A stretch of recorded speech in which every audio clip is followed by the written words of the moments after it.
రాష్ట్రపతి పాలన పెట్టాలి, జరుగుతున్న పరిణామాలను హోంమంత్రి అమిత్ షాకు వివరిస్తామని చెప్పి వైఎస్ఆర్సీపీ వాళ్ళు వివరించుకొని శాంతి భద్రతలు లేవన్నది కేంద్ర ప్రభుత్వానికి తెలుసు, రాష్ట్ర ప్రజలకు తెలుసు. అందులోనూ నిన్న అంబటి రాంబాబు గారు వాడినటువంటి భాష అంటే సభ్య సమాజం దీన్ని స్వాగతించింది. అండ్ ఆయన గుర్తించవలసినటువంటి విషయం, ఆయన చంద్రబాబు నాయుడు గారిని కాదండి, రాష్ట్ర ముఖ్యమంత్రిని ఆయన దూషించారు. అందులోనూ వారి తల్లిని దూషించడం జరిగింది. ఇది ఎవరు కూడా మహిళా లోకం కాదు కదా, సభ్య సమాజం ఖచ్చితంగా అది తెలిసి కావాలని చేసిన పని. ఏదో స్పర్ ఆఫ్ మూమెంట్ అంటున్నాడు కానీ కావాలని రాష్ట్రంలో అల్లర్లు సృష్టించాలనే ఉద్దేశంతో నా పని చేస్తాను. ఆర్గనైజ్డ్ 100%. ప్రొవోకేటివ్. లేదంటే ఒక పక్క ఇది జరుగుతుండగానే జోగి రమేష్ మాట్లాడుతున్నాడంటే Jaganmohan Reddy clear cut instruction, రాష్ట్రం ఏదో ఒక విధంగా అతలాకుతలం కావాలి. 2019 నుంచి సబ్కా సాత్ సబ్కా వికాస్ సబ్కా ప్రయాస్ అని ముందుకెళ్తుంది బీజేపీ. అయితే జనరల్ కేటగిరీ మీద బీజేపీకి ఎందుకు అంత కోపం? యూజీసీ తర్వాత దేశవ్యాప్తంగా జనరల్ కేటగిరీ అంతా కూడా బీజేపీకి వ్యతిరేకంగా నడుస్తుంది, మీరు ఎలా చూస్తారు? కాదు, యూజీసీలో వచ్చినటువంటి నిబంధన ఏదైతే ఉందో అది ఇవాళ నిన్న కాదండి. 2012కి ముందు కూడా ఇప్పుడు అక్కడ ఉన్నటువంటి ఎస్సీ ఎస్టీ విద్యార్థుల మీద జరుగుతున్నటువంటి దాడులు కావచ్చు, వారి పట్ల కనబరుస్తున్నటువంటి వివక్ష ఏదైతే ఉందో వాటన్నిటినీ కూడా దృష్టిలో పెట్టుకుని ఈ యూజీసీ నిబంధనలు రావటం జరిగింది. అయితే ఇప్పుడు అక్కడ కమిటీలో ఉన్నటువంటి వారు దీన్ని వద్దు అని అనగలరా? ఎస్సీ ఎస్టీ ఓబీసీస్కి ప్రతి వారి పట్ల జరుగుతున్నటువంటి అత్యాచారాన్ని కావచ్చు, లేకపోతే వివక్ష కావచ్చు, దాన్ని మీరు బుట్ట దాఖలు చేసేసి మీరు కమిటీ వేయొద్దు అని చెప్పి చెప్పగలరా? లేదు కదా, సబ్జెక్ట్ కూడా బడ్జెట్ లేదు కదా. But at the same time ఏంటంటే ఓబీసీస్ని మేము దాంట్లో కలుపుకోము, ఫార్వర్డ్ క్లాస్ని కలుపుకోము అని కూడా ఎక్కడా కూడా నిబంధన లేదు కదా, అది మీరు గుర్తించాలి. ఓకే, రాంబాబు మాట్లాడిన విషయాలు కానీ జోగి రమేష్ మాట్లాడిన విషయాలు కానీ తీవ్రంగా ఖండిస్తున్నాను. ఎందుకు చేస్తున్నారు వాళ్ళు?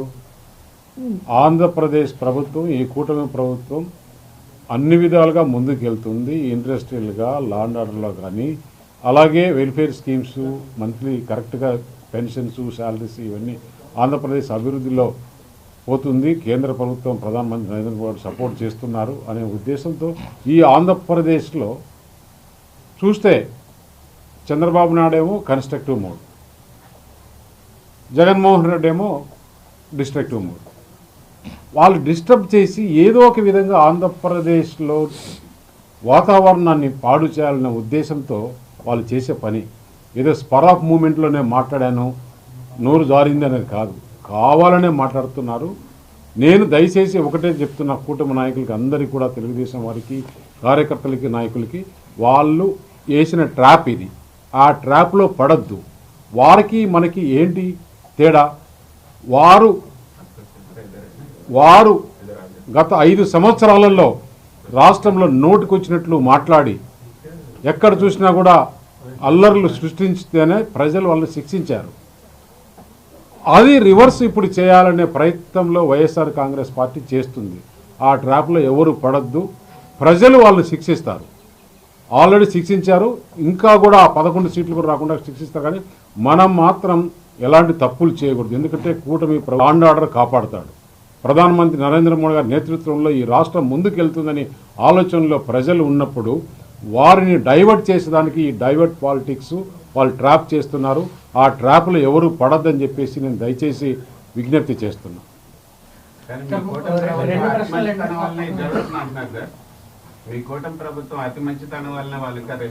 ప్రజలు శిక్షించాలి ఎప్పుడు కూడా. సార్, నిన్న నిర్మలా సీతారామన్ గారి స్పీచ్ లో మల్టీ డైమెన్షనల్ పావర్టీ నుంచి ఇప్పుడు 25 కోట్ల మంది బయటపడ్డారు అని చెప్తున్నారు. దానికి ఉన్న బేసిస్ ఏంటి? దాని మీద ఏమన్నా స్టడీస్ జరిగినాయా? 25 కోట్ల మంది బయటపడ్డారు అన్న ఆ ఫిగర్ ఎట్లా కంక్లూడ్ చేశారు? ఒకటి. రెండోది, ముఖ్యంగా ఈ 25 కోట్ల మందిలో ఆంధ్రప్రదేశ్ నుంచి, తెలుగు రాష్ట్రాల నుంచి ఎంతమంది ప్రజలు ఈ మల్టీ డైమెన్షనల్ పావర్టీ నుంచి బయటపడ్డారు? దాని మీద ఏమైనా వివరాలు ఇవ్వగలుగుతారా? ఒకటి మొదటి ప్రశ్న. రెండవది, కంటైనర్ మ్యానుఫ్యాక్చరింగ్ గురించి మాట్లాడారు. దాని మీద 10,000 కోట్లు రాబోయే కాలంలో పెట్టుబడులు పెడతారన్నారు.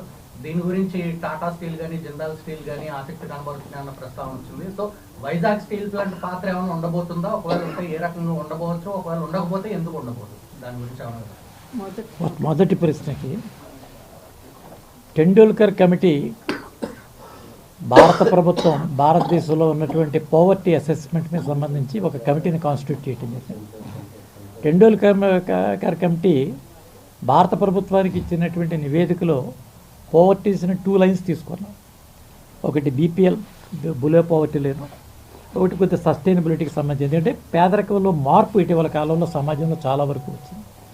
ఈ అప్లిఫ్ట్మెంట్ ఏదైతే ఉన్నదో దాని ఆధారంగా ఈ 25 కోట్ల మంది కూడా ఈ పేదరికం నుంచి, అంటే కడు పేదరికం నుంచి వారు పైకి రావడం జరిగింది. ఒక పూట ఆహారం లేనటువంటి పరిస్థితి నుంచి ఆ గ్రేడింగ్ ఆఫ్ పోవర్టీస్ 4-5 రకాలుగా ఆ కమిటీ స్టడీ చేయడం జరిగింది.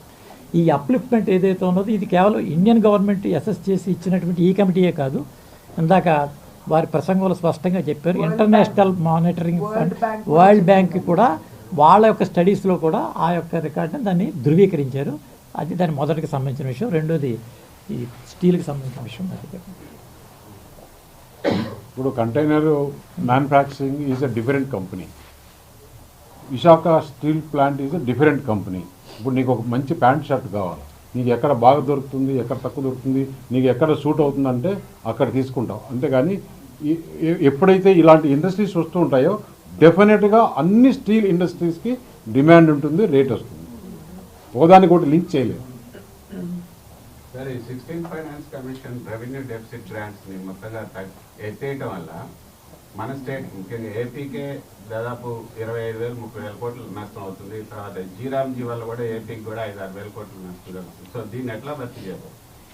జీరామ్జీకి సంబంధించండి, ఇంతకుముందు సాధారణంగా ఎంప్లాయ్మెంట్ గ్యారంటీ యాక్ట్ ఉన్నటువంటి సందర్భంలో చాలా వరకు నిధులు దుర్వినియోగం అయ్యేటువంటి విషయం మనందరికీ తెలుసు. మీరే పుంకాలుగా మీ మీడియాలోనే మీరు అందరూ రాయడం చూపించడం కూడా జరిగింది. లేని రోస్టర్స్ చూపించడం, లేని జాబ్ కార్డ్స్ కల్పించడం, చనిపోయిన వారిని కూడా చూపించడం, ఇటువంటివన్నీ కూడా జరిగినటువంటి విషయాలు మీ అందరికీ తెలుసు, లోక విదితం ఇది. కనుక ఈ యొక్క లీకేజెస్ ఏదైతే ఉందో, సాధారణంగా నాది ఒక 10 రూపాయలు దాంట్లో ఉన్నది అంటే వచ్చేటువంటి జాగ్రత్త వేరు. నాది లేదు ఇంకొకరిది అని అనుకున్నప్పుడు దాని పట్ల ఉన్నటువంటి ఆ నిర్లప్తత అనేది అది అందరికీ తెలిసినటువంటి అంశమే. కనుక ఆ రెస్పాన్సిబిలిటీ కూడా రాష్ట్రాలు తీసుకోవాలి అనేటువంటి ఆలోచనతోటి 60-40 అనేది తీసుకురావడం జరిగింది. ఆర్థిక సంఘానికి సంబంధించి మీరు ఈ రెవెన్యూ డెఫిసిట్ ఏదైతే ఉందో దానికి సంబంధించే 1.4 lakh crores గ్రాంట్గా రాష్ట్రాలకు ఇవ్వమని చెప్పడం జరిగింది. సో అవన్నీ కూడా రాష్ట్రాలకు వస్తాయి. అది కాకుండా మనకి సెంట్రల్ ఆదాయం ఏదైతే ఉంటుందో వేరు ట్యాక్సుల మాధ్యమంగా దాంట్లో 41% ఏదైతే డెవల్యూషన్ జరగాలో అది ఖచ్చితంగా చేస్తాము అని నిర్మలా సీతారామన్ గారు కొనసాగిస్తామని చెప్పారు. దాని మాధ్యమంగా ఆంధ్ర రాష్ట్రానికి 64,000 పైచిలకు కోట్ల రూపాయలు బెనిఫిట్ వచ్చేటువంటి అవకాశం ఉంది.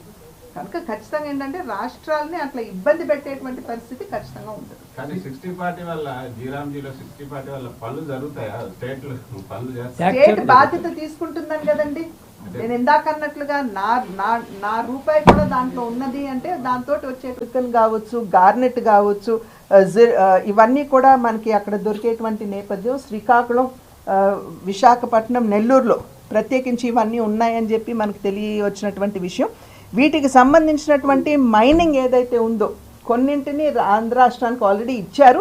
కానీ ఇప్పుడు దీని మాధ్యమంగా ఈ యొక్క రేర్ ఎర్త్ మినరల్స్కి ప్రత్యేకించి సపోర్ట్ ఇవ్వడం మాధ్యమంగా వాటిని మైనింగ్ కావచ్చు, లేకపోతే ప్రాసెసింగ్ కావచ్చు, లేకపోతే ఇవాళ ప్రొడక్షన్ కావచ్చు, ఏమన్నా చాలా వరకు కూడా మనకి డిఫెన్స్లో, ఎలక్ట్రిక్ వెహికల్స్లో, అదేవిధంగా ఎలక్ట్రానిక్స్లో కూడా ఇది ఉపయోగపడేటువంటి రేర్ ఎర్త్ మినరల్స్. కనుక ఇవన్నీ కూడా మన ఆంధ్ర రాష్ట్రంలో చేసుకునేటువంటి అవకాశం ఇవాళ ఉన్నటువంటి సందర్భంలో ఖచ్చితంగా ఇది ఆంధ్ర రాష్ట్రానికి ఉపయోగపడుతుంది. 7 హై స్పీడ్ కారిడోర్ రైల్ కారిడోర్స్ని అనౌన్స్ చేశారు. దానిలో Pune to Hyderabad, Hyderabad to Bengaluru, Hyderabad to Chennai, తర్వాత Chennai to Bengaluru and Delhi to Varanasi, Varanasi to Siliguri, ఇవి అనౌన్స్ చేయడం జరిగింది. మా అభ్యర్థన ఏమిటంటే ఆంధ్ర ప్రభుత్వం కూడా కొంచెం ప్రొయాక్టివ్గా ముందుకు వచ్చినట్లయితే విశాఖపట్నం టు హైదరాబాద్ ఒక హై స్పీడ్ రైల్ కారిడోర్ కనుక మనం కేంద్ర ప్రభుత్వానికి వారి ముందు ప్రతిపాదన పెట్టి వారిని ఒప్పించగలిగినట్లయితే మనం విశాఖపట్నం, రాజమండ్రి, విజయవాడని కలుపుకునేటువంటి అవకాశం ఉంటుంది. కనుక ఇది మన రాష్ట్రానికి చాలా ఉపయోగపడుతుంది. కనుక రాష్ట్ర ప్రభుత్వం దీని మీద కూడా దృష్టి కేంద్రీకరించాలి. మా వంతు కృషి ఎంపీస్గా మేము చేస్తాము. కానీ రాష్ట్ర ప్రభుత్వం నుండి కూడా ప్రతిపాదన వచ్చినట్లయితే ఖచ్చితంగా కన్సిడర్ చేసేటువంటి అవకాశం ఉంటుంది. కనుక ఆ దిశగా ఆలోచిస్తారని చెప్పి భావిస్తున్నాను. కనుక అన్ని విధాలా కూడా నేను ఇందాక చెప్పినట్లుగా వికసిత్ భారత్ కావాలంటే వికసిత్ ఆంధ్రప్రదేశ్ కూడా కావాలి, వికసిత్ రాష్ట్రాలు ఉండాలి. కనుక ఆ దిశగా చూసినట్లయితే వికసిత్ భారత్ ఈ సంకల్పం ఏదైతే నరేంద్ర మోడీ గారు తీసుకున్నారో దానిలో వికసిత్ ఆంధ్రప్రదేశ్ ఈ యొక్క అంశాలన్నింటినీ కూడా దృష్టి పెట్టుకుంటే, ఇవన్నీ కూడా మనం అందిపుచ్చుకుంటే మనం కూడా వికసిత్ ఆంధ్రగా వికసిత్ భారత్ ప్రయాణంలో భాగస్వాములు అయ్యేటువంటి అవకాశం ఉంటుందని తెలియజేసుకుని సెలవు తీసుకుంటాం. మేడం మొత్తం 100% కంప్లీట్ ఏమీ మిగల్చలేదు మేడం, ఇటు వస్తారా మీరు? ఏమీ మిగల్చలేదు మేడం గారు.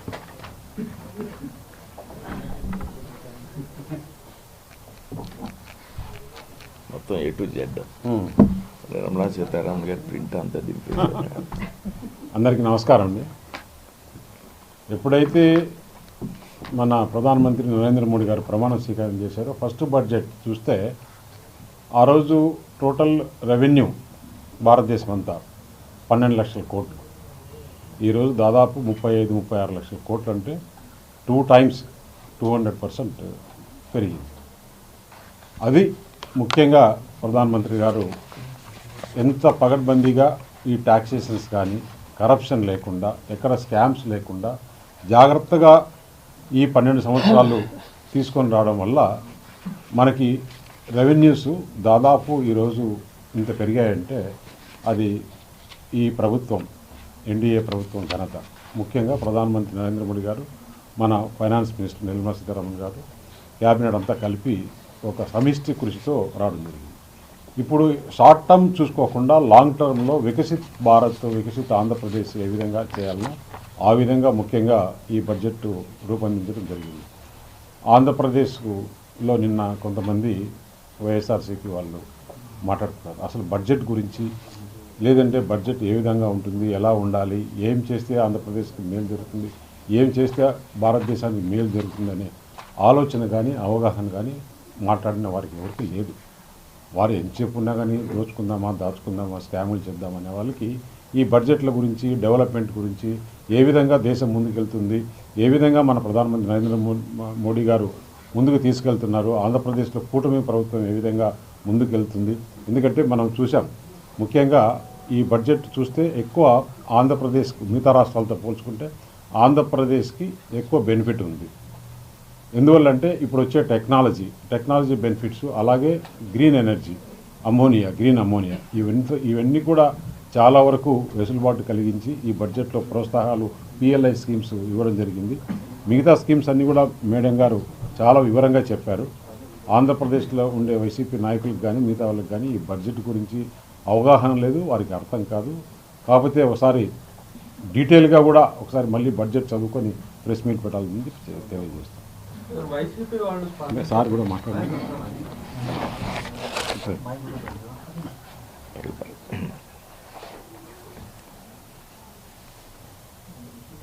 ఆర్థిక శాఖ మంత్రి శ్రీమతి నిర్మలా సీతారామన్ గారు నిన్న ప్రవేశపెట్టినటువంటి బడ్జెట్ ఏదైతే ఉన్నదో, ఈ బడ్జెట్ ఏదైతే 2047 నాటికి వికసిత్ భారత్ లక్ష్యాన్ని చేరుకోవడానికి మరింత బలాన్ని ఇచ్చే విధంగా ఉందనేటువంటి విషయం అర్థమవుతూ ఉంది. వరుసగా 9వసారి నిర్మలా సీతారామన్ గారు మొట్టమొదటిసారిగా కర్తవ్య పథ నుండి సమర్పించినటువంటి బడ్జెట్ అది. ఈ బడ్జెట్లో పెద్ద ఎత్తున వాగ్దానాలు ఇవ్వకుండా, ప్రజలను ఆకర్షించడానికి ప్రాముఖ్యతనివ్వకుండా, దేశంలో పెద్ద ఎత్తున మౌలిక సదుపాయాల కల్పనకు, అదేవిధంగా ఉపాధి కల్పనకు ప్రాధాన్యతనిస్తూ ప్రవేశపెట్టారనేటువంటి విషయం చాలా స్పష్టంగా కనపడుతూ ఉంది. ఒక సుస్థిరమైనటువంటి ప్రగతి కోసం ఈ బడ్జెట్ ప్రవేశపెట్టారనేటువంటి విషయం కూడా మనకు అర్థమవుతోంది. ఏదైతే జీడిపిలో ఉన్నటువంటి ఆర్థిక లోటు ఉన్నదో అది 4.4% నుంచి 4.3% తగ్గించడం ద్వారా, అదేవిధంగా మౌలిక సదుపాయాల ఏర్పాటు కోసం, కల్పన కోసం గతంలో 11.2 లక్షల కోట్లు కేటాయిస్తే ఈసారి అదే మౌలిక సదుపాయాల ఇన్ఫ్రాస్ట్రక్చర్ డెవలప్ చేయడం కోసం 12.2 లక్షల కోట్లను కేటాయించడం జరిగింది. అంటే ఇన్ఫ్రాస్ట్రక్చర్ డెవలప్మెంట్కి పెద్ద ఎత్తున ప్రాధాన్యతను ఇచ్చారనేటువంటి విషయం ఈ బడ్జెట్ చెప్తా ఉన్నది అనేటువంటి విషయాన్ని సందర్భంగా స్పష్టం చేస్తూ ఉన్నాం. అదేవిధంగా ఏదైతే